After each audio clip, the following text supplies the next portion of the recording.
The morning was thick with smoke and thunder. Explosions rolled across the valley like monstrous heartbeats, shaking the air until every breath hurt. The ground was slick with mud, metal, and blood, the color of war. But through the chaos, one sound cut sharper than the rest. "Medic! Someone help!" Sergeant Lewis heard it before he saw the body. 24, shaking, carrying only a red cross on his arm. No rifle, no armor, just his heartbeat and a stretcher. The medics were the only ones forbidden to fight. Their courage was to face death unarmed. He plunged forward through the haze, boots sinking deep. The air burned his throat. Gunfire cracked like tearing sky. He found Private Miller, lying twisted in the dirt, blood pulsing through his uniform. Lewis fell beside him, pressing cloth against the wound, whispering, "Stay with me. You're not dying here." Another shell landed nearby. The blast threw him backward. His ears rang, world spinning white. When sound returned, it came with more cries, endless, desperate. Lewis saw bodies scattered like broken dolls. Too many. He ripped off his helmet and yelled into the smoke. "Medic team, move." 3 shadows answered. Clara, the nurse whose calm defied terror. Nicholas, the veteran with eyes like stone. And Yusuf, the silent stretcher-bearer who carried hope on his back. Together, they ran into fire, into screams, into hell itself. War devoured everything human. Yet, in its darkest mouth, the medics ran straight toward the pain and pulled life back from its teeth. The 4 medics sprinted through the shattered trench line, their silhouettes flickering between walls of flame. Each explosion painted the sky in violent orange. The earth itself seemed alive, trembling, breathing, swallowing everything it could. Clara led the way, crouching low, her medical pack slamming against her side with each step. She had been a nurse before the war, working in a quiet city hospital where the worst thing she'd seen was a broken arm. Now she ran through storms of steel. Her hands still trembled sometimes, not from fear, but from refusing to give up. "Left flank," Nicholas shouted, his voice cutting through the chaos. A group of wounded soldiers were trapped near a collapsed bunker. Lewis and Yusuf rushed toward them, ducking bullets that snapped through the smoke like angry insects. A young soldier lay pinned under debris, whispering for his mother. Yusuf dropped his stretcher, wedged his shoulder beneath the beam, and lifted, his muscles straining, veins standing out like cords. Lewis pulled the boy free and pressed a morphine needle into his arm. The soldier's breathing slowed, pain easing into a fragile calm. Then, another shell screamed down. The explosion tore the air apart, hurling dirt and fire over them. For a moment, Lewis couldn't see anything but red light and ash. When the ringing stopped, he heard Clara's voice somewhere close. "I've got 2 more alive." Nicholas limped over, blood dripping from a cut on his forehead. "We can't carry all of them," he said hoarsely. Lewis met his eyes. "We're not leaving anyone. Not today." And as another barrage began to fall, the medics braced themselves for unarmed souls against the full roar of war. The medics pushed forward through the burning maze. Every path was the same, shattered ground, blood, smoke thick enough to choke on. They moved like ghosts, weaving between fallen bodies, their stretchers heavy with the living and the dying. Clara held a blood-soaked bandage to a soldier's chest as they ran. "Keep breathing," she murmured. "You'll see the sun again, I promise." Her voice was soft but unbreakable, the kind that could hold back panic, even when the world was ending. Behind her, Yusuf's steps thudded in rhythm, his stretcher balanced over one shoulder, a man barely conscious upon it. His muscles burned, but his eyes stayed clear. "One more trip," he muttered to himself. "Always one more." Nicholas walked at the rear, carrying his battered medical bag. He was the oldest, 50, maybe more, and his calm steadied them all. He'd seen 3 wars already, buried friends and enemies alike. But he never stopped believing that saving one life outweighed all the rest. A crack of rifle fire ripped the air. Bullets whined past, striking dirt just inches away. The team dropped flat. Lewis crawled to the side of the trench, peering through the smoke. Enemy snipers, too close. "Clara, cover them," he shouted. "Yusuf, take the left tunnel." They moved fast, rolling stretchers through mud, dodging debris. Clara tore her sleeve to bandage another man's arm while still crawling forward. She didn't even look up when another blast shook the ground. Minutes felt like hours. Finally, they reached a shallow crater, their temporary safe zone. Around them lay 6 wounded soldiers, pale but breathing. Clara looked at Lewis, sweat and soot streaking her face. "That's 6 alive," she said. "We're not done yet." Lewis nodded, heart pounding. "Then we go back." And once more, the unarmed heroes rose and walked straight into the fire. The sky had turned the color of ash. Smoke rolled low across the battlefield, curling around shattered helmets and broken rifles. The sound of artillery had faded for a moment, that strange, heavy silence before war breathes again. Lewis crouched beside the crater, checking pulses, wrapping tourniquets, whispering words that no one could quite hear. He'd learned that sometimes saving a life meant speaking softly enough to drown out the fear. Nicholas knelt beside him, his rough hands trembling as he cleaned a wound. "You know," he said quietly, "when I first did this, I thought the fear would fade.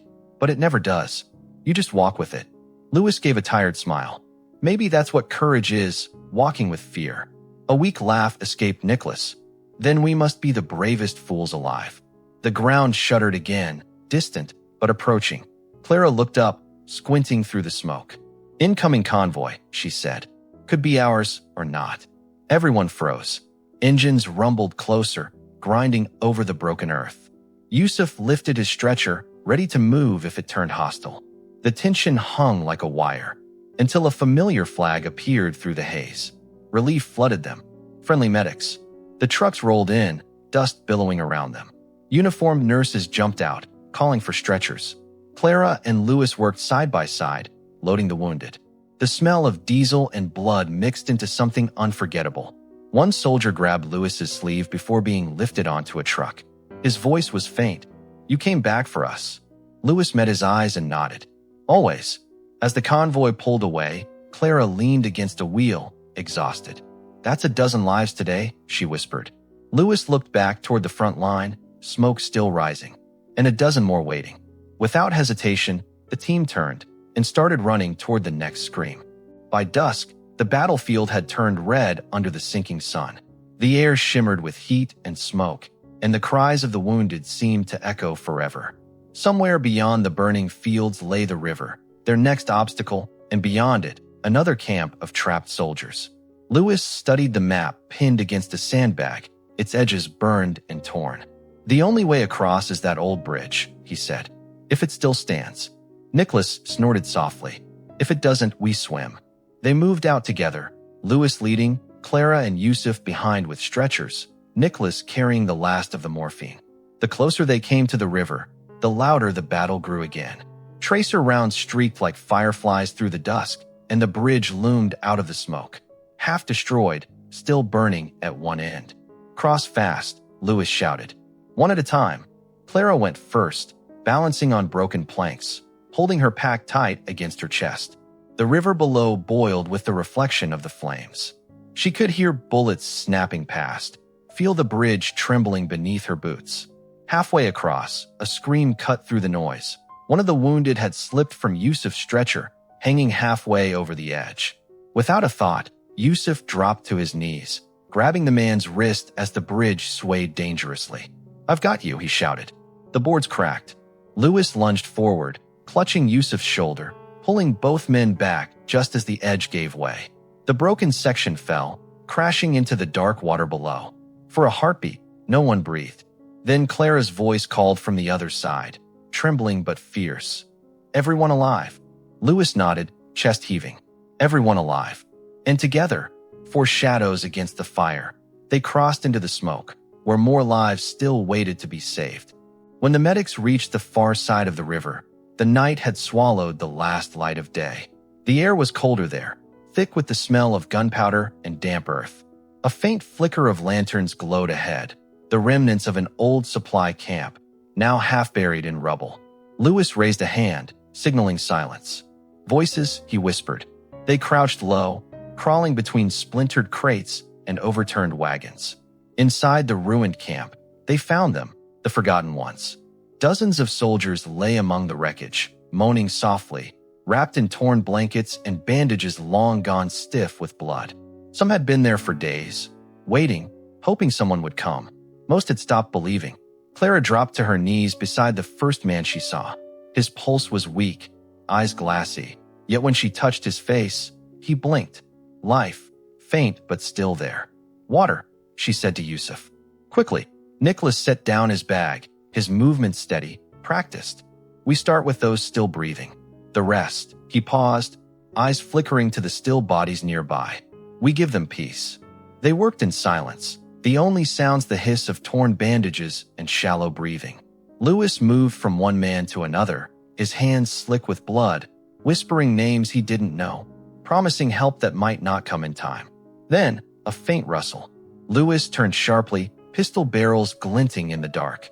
3 enemy soldiers stumbled out of the shadows, equally wounded, equally afraid. For a frozen moment, everyone stared. Clara stood first. "They're bleeding," she said simply. "Help them." No one argued. For that one night, under the broken stars, enemies and friends lay side by side, bound by pain, and by the hands that refused to stop healing. The night deepened until even the stars hid behind clouds of smoke. The ruined camp was silent except for the murmurs of pain and the quiet, rhythmic movements of those who refused to rest. The medics had turned the broken site into a hospital, a fragile island of life in a sea of ruin.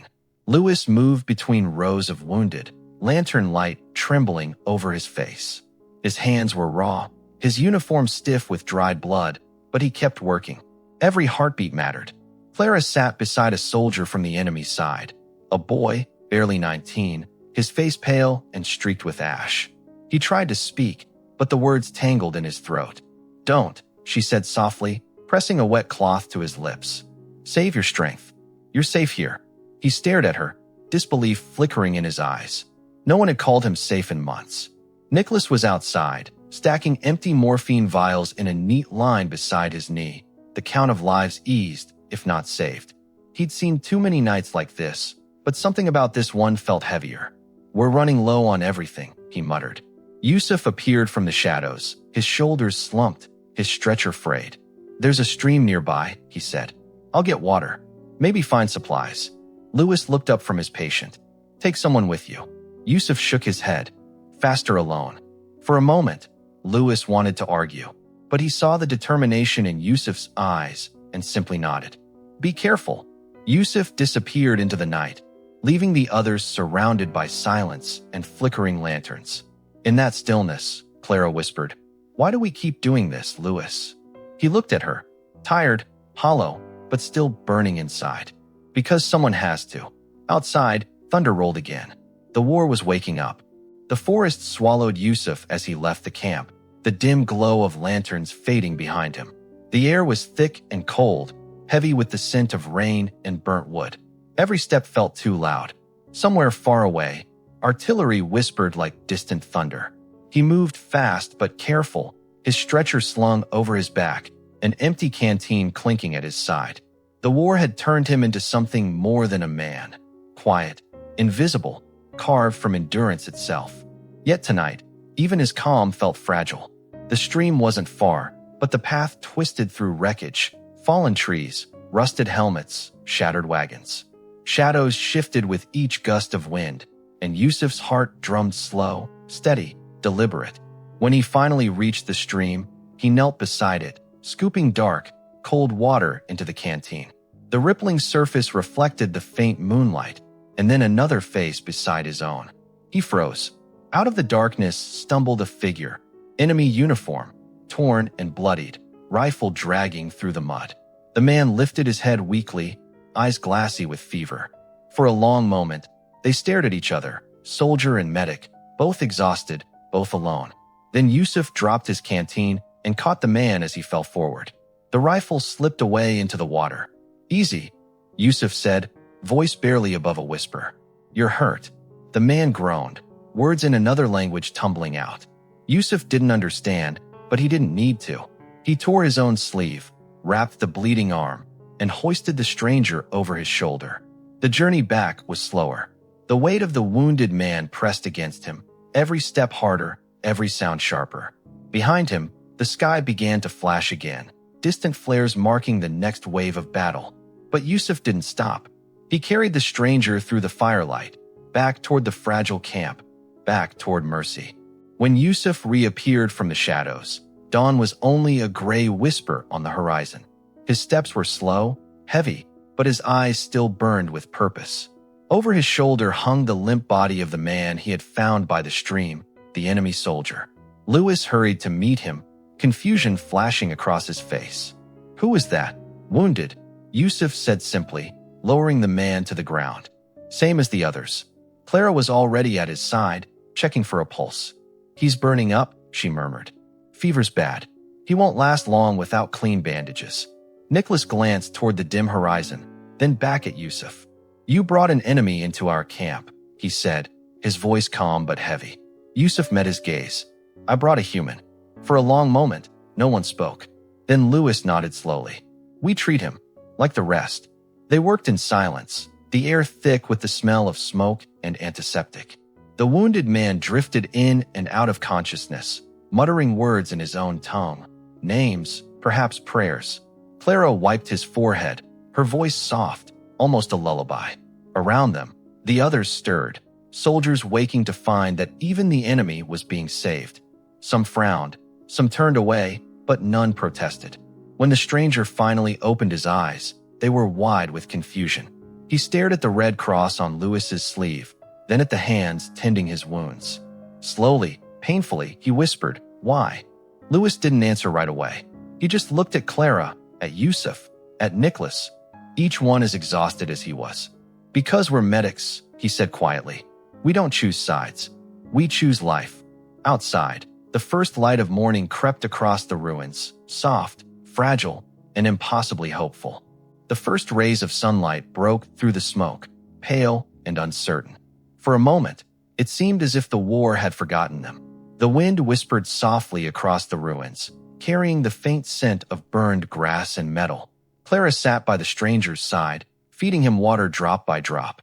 His fever had eased, but his face was still gray, lips trembling with each breath. When he tried to speak again, she hushed him gently. "You'll talk when you're stronger," she said. "Right now you rest." Across the camp, Lewis and Nicholas prepared what was left of their supplies. Bandages, morphine, 2 clean needles, a single lantern. That was all. The silence between them was filled with unspoken worry. Nicholas finally broke it. "We can't stay here much longer. The line's moving again, and when it does, this place won't be safe." Lewis nodded grimly. "I know, but if we move too soon, we'll lose half of them." He looked around at the wounded soldiers, so many faces, some barely alive, all depending on them. "We'll wait until dusk." From the distance came a low rumble. Tanks, or perhaps trucks. The ground trembled faintly beneath their feet. Clara looked up, alarm in her eyes. "That's not ours, is it?" Yusuf shook his head. "No, they're coming from the east." Lewis's jaw tightened. "Then we have ours, maybe less." The medics moved quickly, packing what they could, preparing stretchers, whispering encouragement to those who could still move. The stranger tried to sit up, clutching Lewis's arm. "Go," he rasped, voice broken. "They coming." Lewis pressed him gently back down. "We're not leaving you. Any of you." And as the morning brightened, the sound of approaching engines grew louder, a reminder that mercy always walks the edge of danger. By midday, the sound of engines had become a steady growl that shook the ground beneath their boots. Lewis climbed a small rise of rubble, squinting through the haze. Across the plain, black dots moved closer, armored vehicles, maybe 5, maybe more. Enemy reinforcements. He slid back down, landing beside Clara and Yusuf. "They're closing in. We've got to move now." "But half of them can't walk," Clara said, gesturing toward the wounded scattered through the camp. Her voice trembled, caught between duty and fear. "We'll never make it in time." Lewis's jaw tightened. "Then we carry them." Nicholas gave a dry, humorless chuckle. "Carry 30 men through open ground with no cover? We won't make it 50 meters. Yusuf's gaze flicked toward the forest beyond the river. Dense, dark, a maze of tangled roots. "We can make a stretcher line," he said. 2 at a time, back and forth. "It'll take hours, but it's the only chance." Lewis didn't hesitate. "Do it." They moved fast. Cloth was torn into ropes, stretchers reinforced with rifle barrels, and every soldier who could still move helped another. The camp became a living chain of motion, slow, desperate, but determined. Halfway through, the first shells began to fall. The ground erupted behind them, sending shards of metal into the air. Clara stumbled, shielding a wounded man with her body as dirt rained down. "Keep moving," Lewis shouted. "Don't stop." The convoy of medics and wounded crawled across the open field, smoke curling around them like a curtain. Each step was a defiance of fate, each heartbeat a victory against the storm. When they reached the tree line, Clara looked back. The camp was gone, swallowed by fire. "We made it," Yusuf whispered. But Lewis didn't answer. His eyes stayed on the burning horizon. "No," he said quietly. "The war just followed us." The forest swallowed them whole. The canopy was thick and heavy, blotting out the sky, and the air smelled of pine, gunpowder, and rain. Each step through the mud was slow and deliberate, the stretchers swaying between roots and broken branches. For the first time in hours, the sounds of the engines faded behind them. The world grew quiet, too quiet. Only the soft groans of the wounded and the steady rhythm of boots filled the air. Clara wiped sweat from her forehead and glanced at Lewis. "How far do we go?" "Until it's safe," he said, though even he didn't believe it. His voice was a whisper swallowed by the trees. Nicholas walked ahead, his medical bag bouncing against his side. "There's an old hunting lodge deeper in," he said. "If it's still standing, it might give us shelter." Yusuf adjusted the stretcher on his shoulder, the muscles in his arms trembling with fatigue. "Then we keep moving." Hours passed. The light dimmed into green shadows. The forest began to whisper, the wind brushing through leaves, the faint creak of distant trees, the echo of things unseen. Every sound felt alive, watching. Suddenly, a cry cut through the quiet. One of the wounded had rolled from his stretcher, hitting the ground hard. Lewis knelt beside him, checking for a pulse. "He's alive," he breathed. "Barely." Clara crouched next to him, eyes darting around nervously. "We can't stop long." Then, through the rustling branches, came a new sound. Boots, not theirs. Many of them. Lewis raised a hand for silence. The team froze, crouched among the roots, listening as the sound drew closer. Nicholas's voice was barely a breath. "They followed us." Clara swallowed hard. "What do we do?" Lewis's eyes flickered toward the wounded, the trees, and the faint trail of smoke still drifting from the destroyed camp. "We hide," he said, "and we protect them, no matter what." The footsteps grew louder, crunching over dead leaves and broken twigs. The medics froze where they knelt, hidden between tangled roots and fallen branches. Even the wounded seemed to sense the danger. Breath slowed, eyes flicked open in silence. Lewis pressed a finger to his lips and motioned toward a hollow beneath an uprooted tree. One by one, they moved the wounded inside, careful not to let the stretchers creak. The forest held its breath with them. Through the green haze, a column of soldiers emerged, enemy uniforms, rifles slung lazily, but eyes sharp. They spoke in low voices, scanning the forest floor. One of them kicked aside a helmet half buried in mud, then gestured deeper into the woods. Clara clutched her bag so tightly her knuckles turned white. She could feel her heart hammering against her ribs, each beat too loud. Yusuf crouched beside her, calm but ready, his hands resting on the handle of the stretcher like a weapon. The soldiers drew closer. 10 meters. 5. Lewis could see the mud on their boots, the glint of bayonets, even the faint steam of their breath in the cold air. One wrong sound, and it would be over. A branch snapped, somewhere behind them. The enemy soldiers spun toward the noise, rifles raised. A flock of crows burst from the trees, screaming into the sky. The soldiers cursed, firing wildly into the air. That was all the distraction they needed. Lewis grabbed Clara's arm. "Now move." The medics lifted their wounded and slipped deeper into the forest, boots silent, bodies low. The gunfire echoed behind them, fading with each step. When they finally stopped, lungs burning, Clara turned to Lewis. "That was too close." He nodded, eyes still scanning the trees. "They'll come again. But next time, we'll be ready." For the first time, his voice carried something new, not fear, but resolve.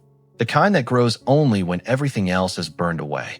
By twilight, the medics stumbled upon a clearing, silent, wide, and bathed in the dim orange glow of a dying sun. At its center stood the old hunting lodge Nicholas had spoken of. Time had not been kind to it. The roof sagged, one wall had collapsed, and the windows gaped like hollow eyes. Still, it was shelter. Lewis moved first, pistol drawn, creeping through the creaking doorway. The inside smelled of dust, mold, and old smoke. Broken furniture littered the floor, but the stone fireplace was still intact. "It'll do," he said, voice low. Clara and Yusuf carried the wounded inside, laying them across old rugs and blankets scavenged from the corners. Nicholas followed, lighting a small lantern and setting out his instruments with weary precision. "No time to rest," he muttered. "The fever's spreading." For the next hour, the lodge came alive with quiet movement. Clara sterilizing bandages in boiling water, Yusuf cutting wood for warmth, Lewis pacing the door like a restless sentinel. Outside, the forest whispered, and somewhere far off, thunder rolled again. When at last there was a pause, Clara sank beside the fireplace, exhaustion written across her face. "It almost feels peaceful," she said. Nicholas looked up, his expression unreadable. "Don't trust peace in a place like this. It's only resting before the next storm." Lewis stepped outside for air. The clearing was still, but he could feel it, the heaviness that came before chaos. The air buzzed with quiet dread. He looked toward the trees and saw faint lights flickering in the distance. Not stars, lanterns. He turned sharply. "We've been followed." Inside, Clara froze mid-motion. Yusuf dropped the log in his hands. Nicholas's eyes went cold. Lewis's voice was steady but fierce. "No more running. If they find us, we defend the wounded, no matter what." And outside, among the trees, the lights kept coming closer. The forest pulsed with dim light, dozens of lanterns weaving between the trees, like eyes watching from the dark. Lewis stood in the doorway of the lodge, shoulders squared, his silhouette framed by the flicker of firelight. "They're spreading out," he said quietly. "They'll surround us within the hour." Clara looked up from the wounded man she was tending. "We can't fight them, Lewis. We don't even have rifles." "We have walls," he replied. "And time. That's enough for now." Nicholas tightened his coat and limped to the window, peering through the cracks. "I'll start dousing the lights. No reason to give them a target." The room dimmed as he moved, shadows swallowing the corners. Only the soft glow from the fireplace remained. Yusuf stacked furniture against the doors and windows, tables, chairs, anything with weight. His muscles strained with every movement, but his face stayed calm. "We'll hold as long as we can," he said. The hours crawled. Outside, the forest murmured with footsteps and whispers. Once or twice, a flashlight beam cut through the trees, sliding across the cabin's outer wall before disappearing again. Inside, the wounded stirred restlessly, their pain filling the silence like a quiet chorus. Then, at last, came the first shot. The bullet punched through a window, shattering glass and sending Clara to the floor. Yusuf was already at her side, shielding her as Lewis shouted, "Down! Everyone down!" More shots followed, short bursts, testing, probing. The medics huddled together, their breath shallow, waiting for the next wave. "Maybe they think we're soldiers," Clara whispered, trembling. Nicholas's voice was grim. "Then they'll come harder when they realize we're not." Lewis clenched his fists. "We're not dying here. Not us, not them. We hold this place, for as long as it takes."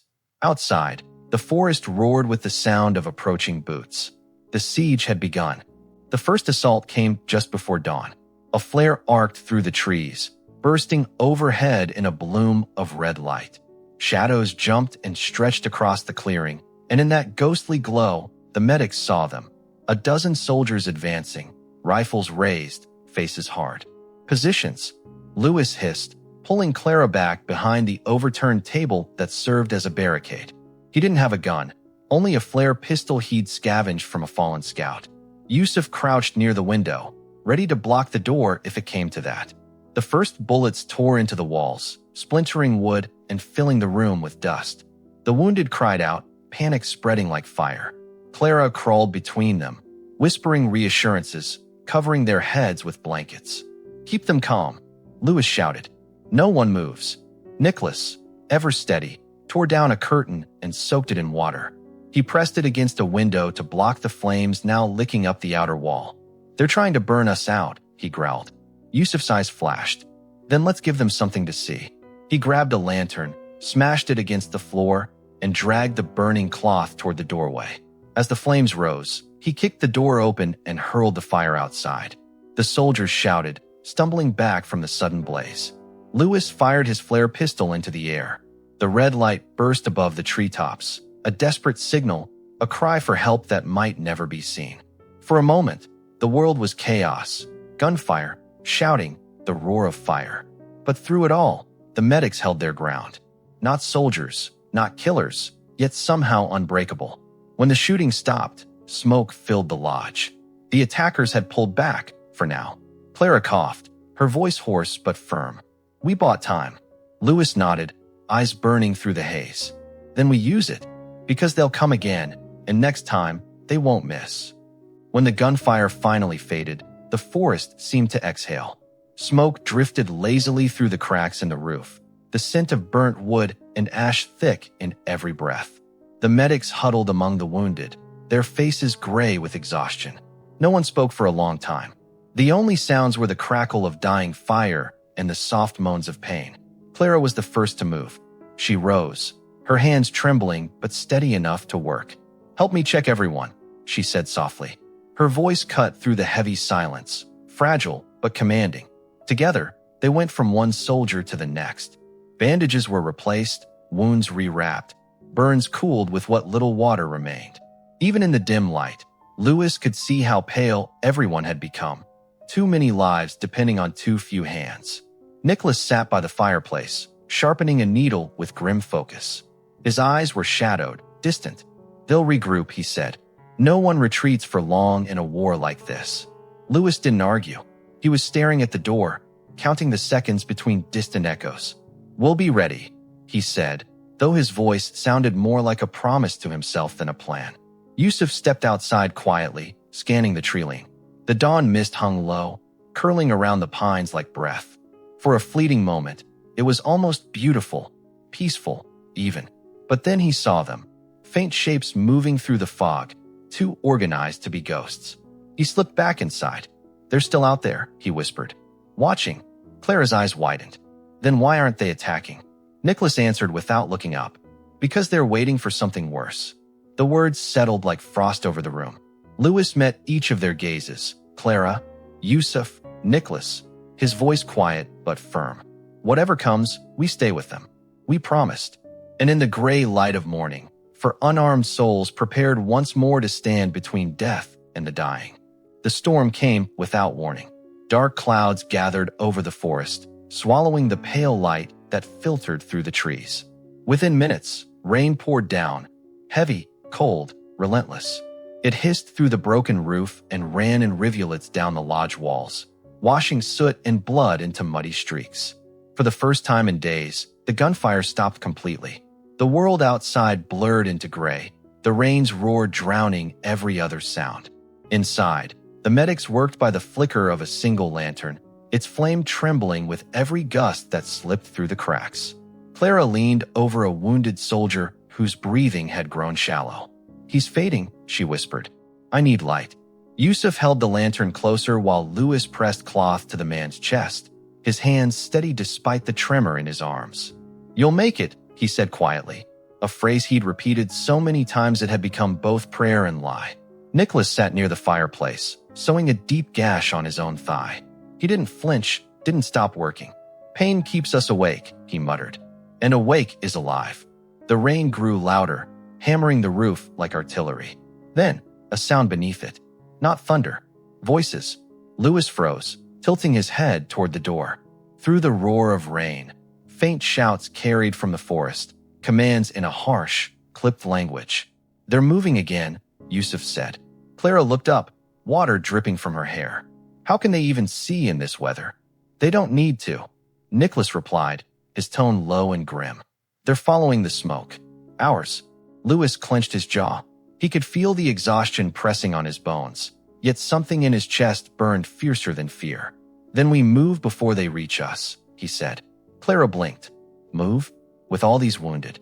He met her eyes, rainwater running down his face like tears. "We carry them, like before."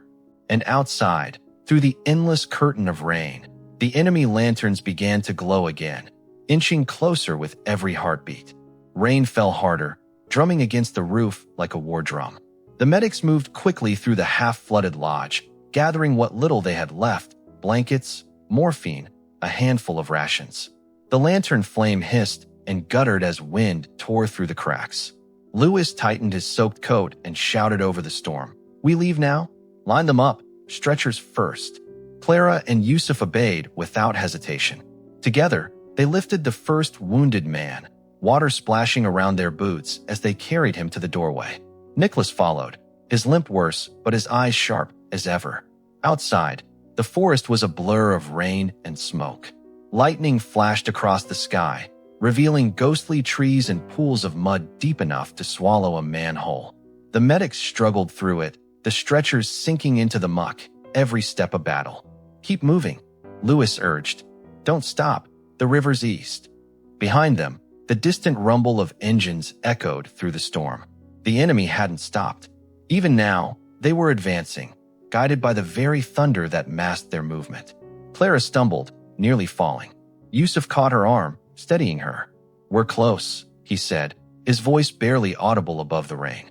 "I can smell the water." They pushed onward, their breath coming in ragged bursts. Lightning struck again, illuminating the shattered forest, and in that flash, Lewis saw movement ahead.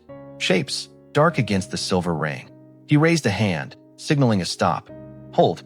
Who's there?" A voice answered, low and cautious. "Friends." Figures emerged from the mist, for soldiers in tattered uniforms, bearing their own wounded. The insignia on their sleeves marked them as allies.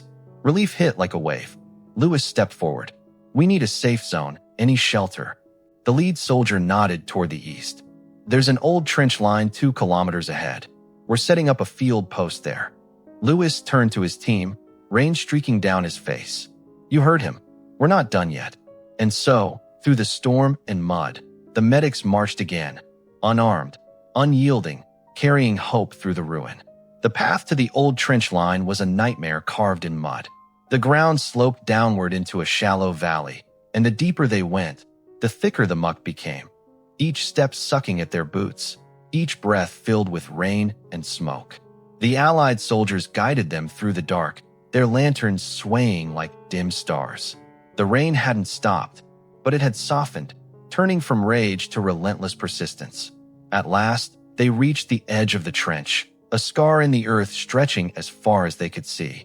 Sandbags sagged under years of decay, and wooden supports jutted out like broken ribs. Yet there was shelter, and for now, that was enough. "Get them down," Lewis ordered, his voice hoarse. "Keep the wounded under cover." Clara and Yusuf slid into the trench, lowering their stretchers carefully into the mud. The Allied soldiers joined in, sharing what little supplies they had. Nicholas immediately began tending to new injuries, shrapnel wounds, burns, and frostbitten fingers, his hands working even as his own bled. Lightning flickered across the sky, illuminating faces worn and hollow, yet still alive. For the first time in days, no bullets followed the thunder.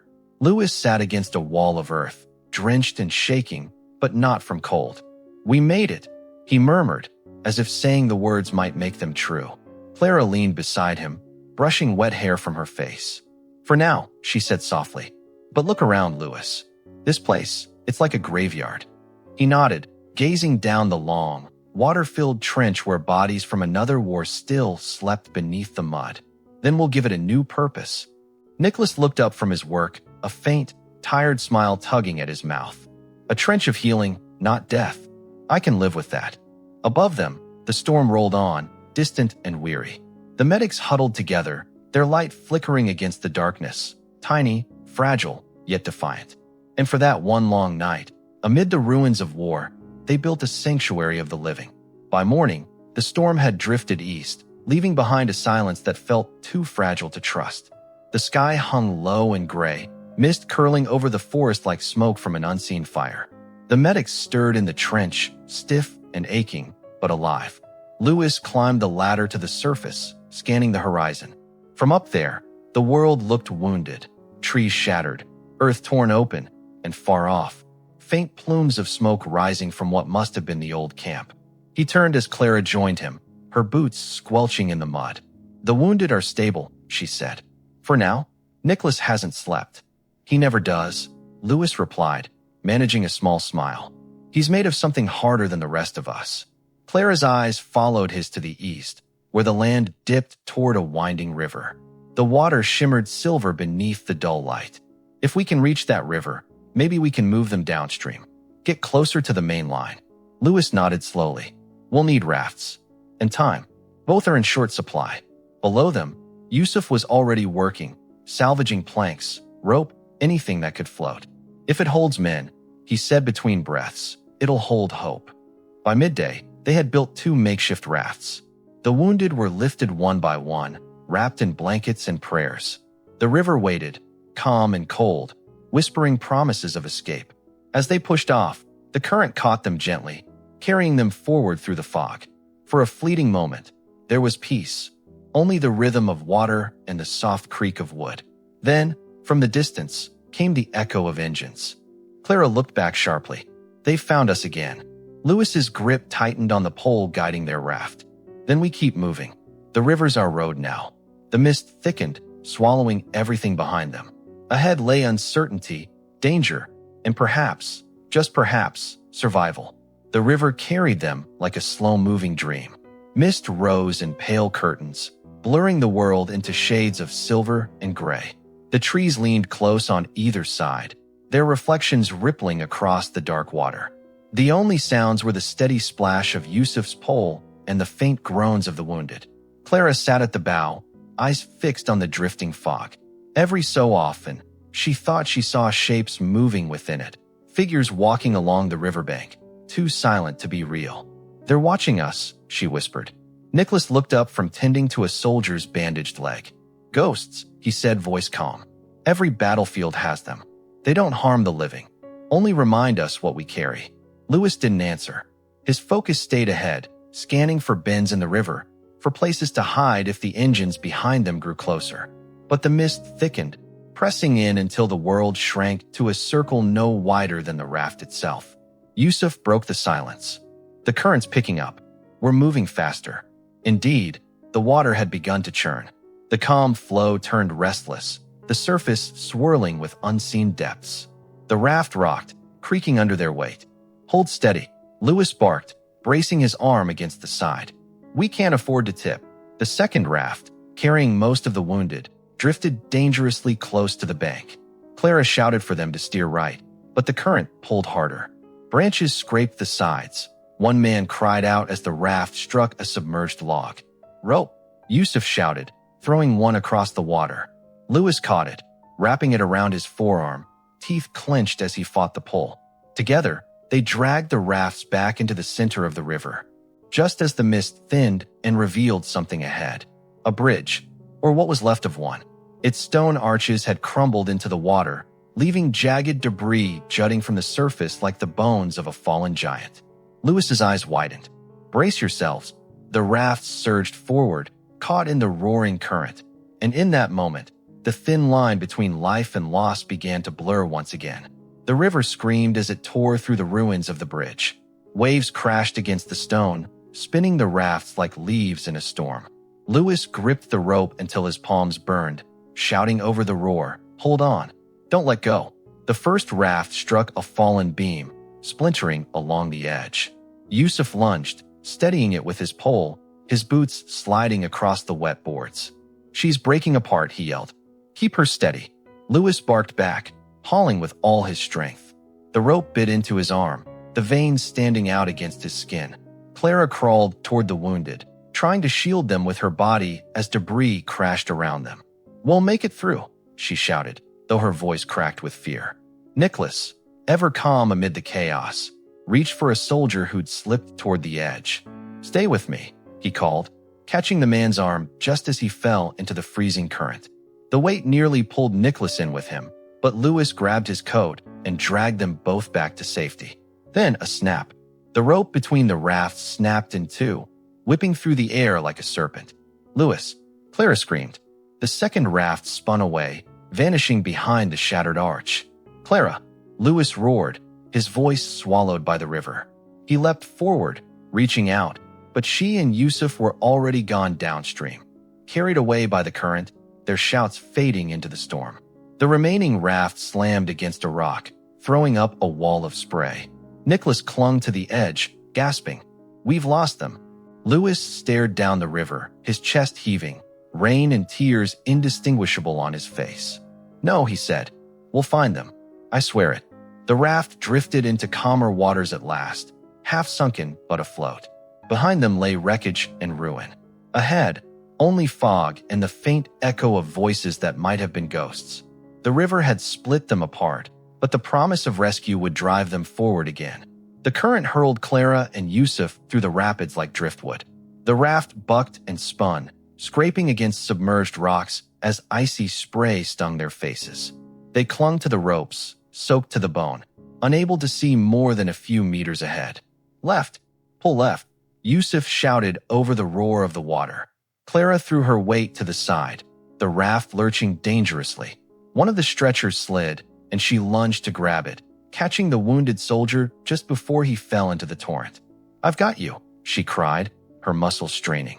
The river narrowed, twisting between steep banks. Trees leaned over them, their roots clawing into the muddy cliffs. The sound of the water deepened into a low growl. "There's a drop ahead," Yusuf yelled. "Brace yourself." Before she could respond, the raft shot forward and plunged over a small waterfall. They crashed into the pool below, water swallowing them whole for a terrifying second. When they surfaced, coughing and gasping, the raft was barely holding together. Planks cracked, ropes frayed. They drifted into a quiet bend where the current slowed. Clara collapsed onto her knees, chest heaving. "We're alive," she breathed. "Barely." Yusuf nodded, scanning the shore. "We need to land before it breaks apart completely." They paddled toward the bank, grounding the raft against a tangle of roots.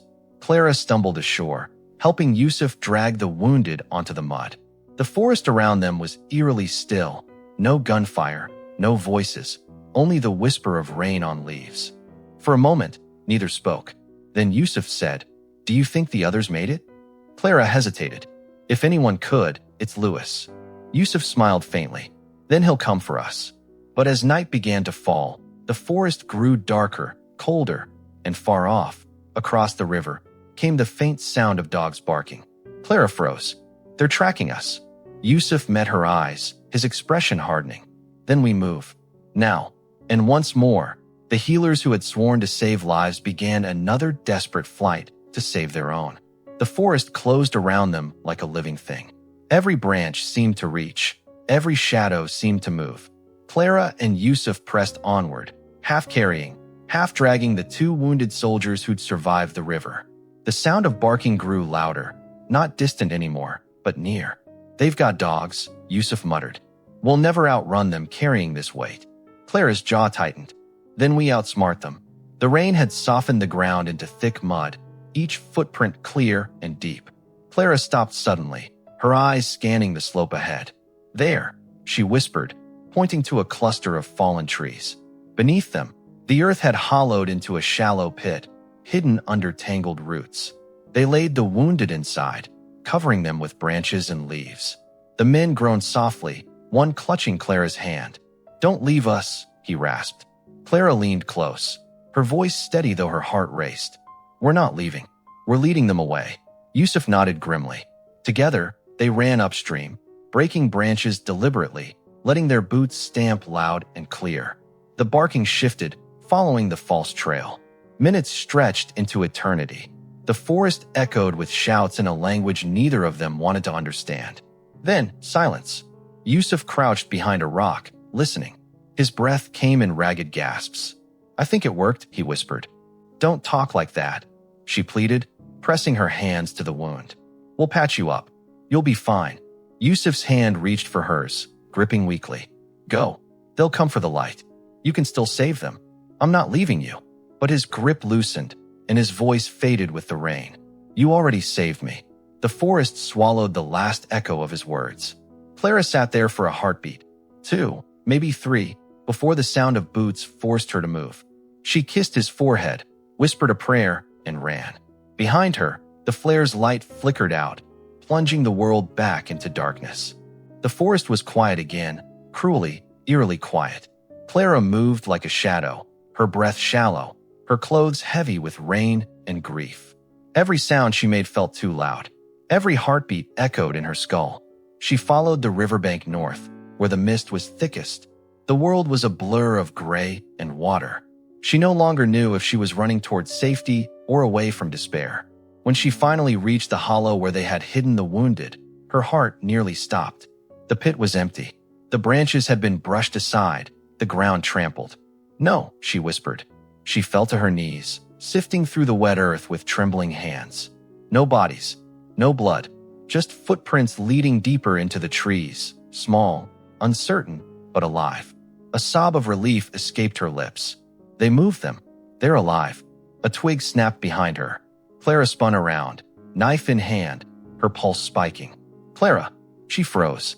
Out from the shadows came Lewis, soaked, pale, but unmistakably alive. Behind him limped Nicholas, his arm bandaged, his face drawn but determined. "Lewis," she breathed, the knife slipping from her hand. She ran to him, collapsing into his arms.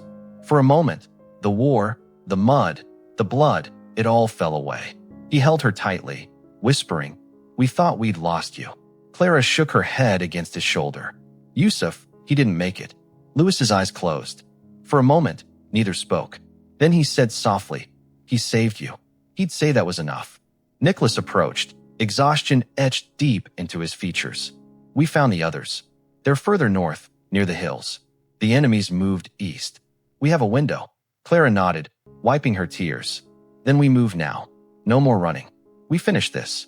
Lewis looked at her, at the fire still alive in her eyes despite everything, and felt strength return to his bones. The medics, broken but unbowed, turned once more toward the dawn. The war wasn't over, but neither were they.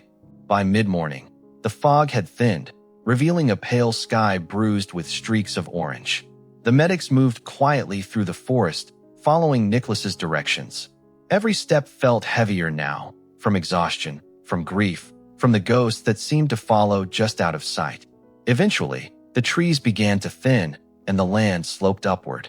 At the top of the ridge, faint trails of smoke curled into the air. The smell of fire and medicine mingled, bitter but familiar. "That's them," Lewis said. "Our people." Clara's heart quickened. They climbed the hill, boots slipping in the damp earth, until they reached a small clearing fortified with sandbags and scavenged boards. The remnants of a field camp, wounded soldiers lying on stretchers, nurses moving between them like quiet angels, and the distant rumble of artillery far to the east. When the sentry spotted them, his rifle dropped in disbelief. "Medics," he called. "You're still alive?" Lewis gave a tired smile. "Barely." They were ushered inside the camp, where warmth and chaos collided. Doctors shouted orders, fires burned under makeshift shelters, and the smell of antiseptic hung thick in the air. Clara went straight to work. No words, no rest, just motion. She stitched, bandaged, soothed, as if by saving others she could drown the ache inside. Nicholas, though limping, took charge of Triov. "These men can wait," he said sharply. "Those two, immediate attention. And boil that water, for God's sake." Lewis moved between them, helping where he could, directing, lifting, carrying. Anything to keep his hands busy and his mind from drifting back to Yusuf's last smile. Hours passed. The sun broke through at last, cutting through the smoke in golden beams. For the first time in what felt like centuries, warmth touched their faces. Clara looked up from her patient and whispered, "We made it." Lewis met her gaze and nodded. "No, we survived. Making it comes later." And from the hilltop, the medics watched the forest below, scarred, smoldering, but still alive. They had lived through hell. Now, at last, they would begin to heal it. Night fell over the hill like a soft blanket. The sounds of battle had faded far to the east, replaced by the quiet rhythm of wind through the trees and the distant murmur of the river below. The camp glowed faintly from a few scattered lanterns. Clara sat alone beside the fire, a torn notebook in her lap. Her hands, still trembling from exhaustion, clutched a pencil worn to a stub. For the first time since the siege, there was time to think, and thinking hurt. She began to write. "Yusuf, I don't know if this letter will ever reach you. Maybe it's foolish, writing to someone the rain already took. But I can still hear you. Your laugh, your calm when everything burned. You'd tell me not to cry, that the living have work to do. So I'm doing it. We all are. Lewis won't admit it, but he blames himself. Nicholas keeps pretending he's fine, though his limp says otherwise. And me? I just keep moving, hoping movement counts as strength. We saved 20 men today. You'd have liked that. You'd have said that's why we came, not to fight, but to pull light out of the darkness. Her hand paused. A tear darkened the page. She folded the letter carefully and tucked it into her coat. Across the camp, Lewis approached, his shadow long in the firelight. Couldn't sleep either? He asked. Clara shook her head. Too many memories. He sat beside her, gazing into the flames. I keep thinking about the lodge, the river, how close it all was. But you kept going. You didn't stop. None of us did, she said softly. Lewis smiled faintly. Tomorrow, Command wants us to move the wounded further north, safer ground. There'll be more work. Clara looked into the fire, watching the embers rise like tiny souls. Good. Work keeps us alive. Above them, the stars broke through the clouds, fragile lights against an endless dark. And though the war still raged beyond the horizon, the medics sat in silence, bound by loss, by duty, and by a love for life that refused to die. The dawn that came was not bright, but gentle, a thin light spreading over the broken world, touching everything with quiet forgiveness. Mist hung over the camp, softening the scars of war. For the first time in months, there was no sound of shells, no echo of engines, no screams in the dark. Only the slow, steady rhythm of breathing, of life. Clara woke to the sound of footsteps. Lewis stood near the ridge, staring east. His coat was torn, his face lined, but there was something new in his eyes, something like peace. They say it's over, he murmured as she joined him. Ceasefire came through the lines last night. For a moment, neither spoke. The words didn't seem real. After all the running, bleeding, saving, and losing, could it really just end? Clara took a slow breath. Over, she repeated, tasting the word like something fragile. Then what now? Lewis looked toward the horizon, where smoke still lingered like ghosts. Now we go home, or whatever's left of it. Behind them, the camp began to stir. Laughter, weak, disbelieving, rippled through the wounded. A nurse poured coffee. Someone began humming a song. Life was returning, shy but persistent. Clara moved among the men, checking bandages, offering smiles. Every face she touched seemed to glow a little brighter. When she came to Nicholas, he was grinning despite the pain. We made it, Clara, he said. You hear that? We actually made it. She smiled, eyes glistening. No, Nicholas. They made it because of you. Later, she climbed the ridge again, the cold wind tugging at her hair. From her pocket, she pulled the letter to Yusuf, crumpled, worn, and unread. She held it for a moment, then let it drift into the breeze. It floated away slowly, turning in the pale light until it vanished among the clouds. Lewis watched from a distance. What was that? He asked softly. A goodbye, she said. And a promise. To what? Clara smiled faintly. To keep saving, even when there's no war left to fight. And as the sun finally broke through the mist, painting the valley in gold, the medics stood together, unarmed, unyielding, unforgotten. They had fought not with bullets, but with mercy, and mercy had won.